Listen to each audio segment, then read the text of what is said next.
आगे जो भी हायर क्लासेस होंगे उसके अंदर आप इन्हीं स्केल्स को जो है वो फॉलो करोगे। ऐसा नहीं है कि आपने अभी इनको पढ़ लिया, आगे जाके आपको और कुछ देखने को मिलेगा। ये 3 स्केल्स ही हैं जो हम 9 से लेके और 12 तक जो है वो डिस्कस करते हैं। कौन कौन से स्केल हैं?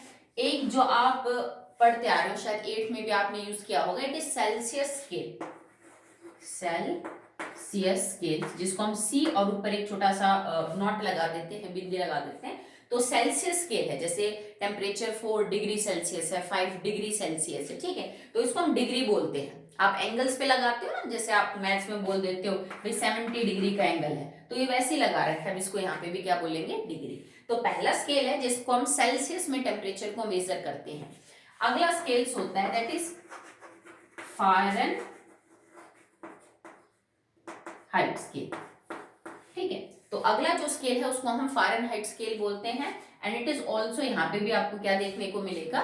डिग्री देखने को मिलेगा, ठीक है। सेल्सियस बेटर होगा, आप इसको यहाँ पे लगा लीजिए ऐसे पीछे की तरफ, ठीक है, कि यहाँ पे आपको डिग्री देखने को मिलेगा। लास्ट स्केल होता है जिसको हम केल्विन बोलते हैं, केल्विन स्केल, इसको हम कैपिटल के से रिप्रेजेंट करते हैं और इसमें डिग्री नहीं होती, ठीक है, आप इस चीज को ध्यान रखिएगा।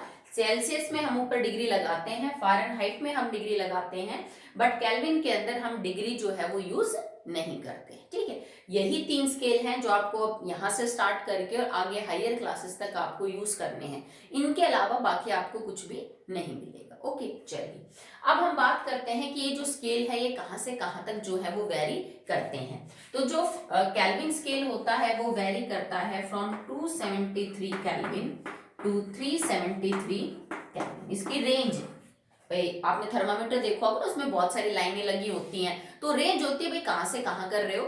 तो यूजुअली जो केल्विन का स्केल है वो 373 केल्विन से 273 केल्विन सॉरी से 373 केल्विन तक जो है वो वेरी करता है। सेल्सियस जो स्केल है वो 0 डिग्री सेल्सियस से 100 डिग्री सेल्सियस तक जो है वो आपका जाता है। कुछ नहीं, ये वाटर का बस आपने फ्रीजिंग पॉइंट और वाटर का जो बॉइलिंग पॉइंट है वो ले रखा है। टेम्परेचर 100 से ऊपर भी मिल जाएगा, टेम्परेचर आपको 0 डिग्री सेल्सियस से नीचे भी मिलता है, टेम्परेचर 273 केल्विन से नीचे भी हो सकता है और 373 केल्विन से ऊपर भी हो सकता है। हम एक रेंज की बात कर रहे हैं कि जो सेल्सियस है या फारेनहाइट है, इन टेम्परेचर की स्केल की जो रीडिंग है थर्मोमीटर पे वो कहां से कहां तक होती है। ब्लास्ट बचेगा आपका, दैट इज फारेनहाइट। फारेनहाइट में हम 32 से 212 फारेनहाइट चलते हैं, from 32 Fahrenheit degree to 212 Fahrenheit degree. Okay, तो ये आपसे पूछा जा सकता है 1 नंबर में कि जो फारेनहाइट का स्केल है वो कहां से कहां तक चलता है, सेल्सियस का स्केल कहां से कहां तक है, फिर आपका जो केल्विन स्केल है वो कहां से कहां तक वेरी करता है। तो याद रखिएगा, kelvin from 273 to 373 kelvin, 0 degree Celsius to 100 degree Celsius, और 32 फारेनहाइट टू 212 फारेनहाइट। ये हम नॉर्मल टेम्परेचर की रीडिंग्स जो है वो आपको बता रहे हैं किसी भी थर्मोमीटर के ऊपर, अगर वो केल्विन, फारेनहाइट या सेल्सियस के अंदर जो है वो मेजर किया जा रहा है। ये जो नाम है बेटा, ये सब साइंटिस्ट के नाम के ऊपर ही दिए गए हैं। जैसे सेल्सियस जो है तो वो एंडर्स सेल्सियस नाम का साइंटिस्ट था जिसने ये स्केल डिस्कवर किया, तो उसका नाम पड़ गया। केल्विन जो स्केल है वो लॉर्ड केल्विन नाम का एक साइंटिस्ट था, उसके नाम के ऊपर ही नाम दिया गया क्योंकि उसी ने इसको क्या किया था बेटा, डिस्कवर किया था। अब आपको करना क्या है, दैट इज इंटर कन्वर्जन।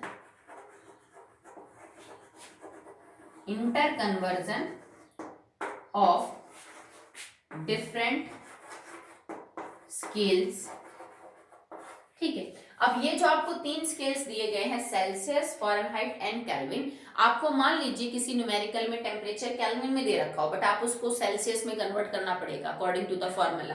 कोई सेल्सियस में दे रखा हो, आपको उसको फारेनहाइट में कन्वर्ट करना पड़ रहा हो, ठीक है। तो आप इस चीज को कैसे सॉल्व करोगे कि केल्विन को सेल्सियस में, सेल्सियस को मान लीजिए फारेनहाइट में, फारेनहाइट को केल्विन में कैसे कन्वर्ट किया जाता है। और एक ये जो रीडिंग है ना, इसका ध्यान रखना, ये वाटर को ध्यान में रखते हुए बनाए गए हैं। वाटर का फ्रीजिंग पॉइंट, वाटर का बॉइलिंग पॉइंट, इसको भी अगर आप केल्विन में आगे हम समझाएंगे, ये भी सेम है, वाटर का फ्रीजिंग पॉइंट एंड वाटर का बॉइलिंग पॉइंट। तो सबसे पहले बात करते हैं कि how can we convert kelvin into Celsius, ठीक है। देखो, पहले हम केल्विन को सेल्सियस में कन्वर्ट करेंगे या सेल्सियस को केल्विन, ओके। उसके बाद सेल्सियस को फारेनहाइट में कन्वर्ट करेंगे, फारेनहाइट को सेल्सियस में। आपको फारेनहाइट को केल्विन में कन्वर्ट करने के लिए पहले केल्विन को सेल्सियस में कन्वर्ट कर लो, देन उसको फारेनहाइट में, ठीक है। तो अब हम कर रहे हैं इंटर कन्वर्जन और इंटर कन्वर्जन के अंदर हम सबसे पहले केल्विन और सेल्सियस के बीच में इंटर कन्वर्जन सीखेंगे। एक दिए हुए टेम्परेचर को जो या तो केल्विन में होगा या सेल्सियस में, उसको दूसरे स्केल के अंदर कैसे कन्वर्ट किया जाता है। ऐसा आपने लोअर क्लासेस में पढ़ा है ना, जैसे कि सेंटीमीटर को मीटर में कन्वर्ट करना, जैसे कि किलोग्राम को ग्राम में कन्वर्ट करना, इस तरह की कन्वर्जन। जैसे ये मास की दो अलग अलग यूनिट हैं, ये लेंथ की दो अलग अलग यूनिट है, तो सेम टेम्परेचर की भी अलग अलग जो है वो रीडिंग्स होती हैं, अलग अलग स्केल होते हैं। तो अगर आपको टेम्परेचर केल्विन में दे रखा है और आपको डिग्री सेल्सियस के अंदर वो कन्वर्ट करना है, okay, if temperature is given in the kelvin और आप उसको डिग्री सेल्सियस के अंदर कन्वर्ट करना चाहते हो तो क्या, और अगर आपको टेम्परेचर डिग्री सेल्सियस में दे रखा है और आप उसको केल्विन में कन्वर्ट करना चाहते हो तो क्या आपको करना पड़ेगा। तो आप एक सिंपल सी इक्वेशन ध्यान रखिए, kelvin is equal to 273 plus degree Celsius. आप इस इक्वेशन को याद रखिए for the interconversion of kelvin and degree Celsius. Kelvin में जो भी टेम्परेचर है वो आप यहाँ पे लिखेंगे इज इक्वल टू 273 और जो डिग्री सेल्सियस में टेम्परेचर है वो आगे। मैं आपको एक सॉल्व करके दिखा देती हूँ। जैसे मान लो मैं तुमसे ये कहूँ कि बेटा मेरे पास एक टेम्परेचर है 270 केल्विन, आप मेरे को ये डिग्री सेल्सियस में बताओ कितना आएगा। तो आप क्या करोगे, जो केल्विन का टेम्परेचर है वो आप यहाँ पे रख दो 270, okay. So 273 degree sorry and degree Celsius आपको निकालना है कि 40 केल्विन कितने डिग्री सेल्सियस के बराबर है। आप इस इक्वेशन को सॉल्व कर लीजिए।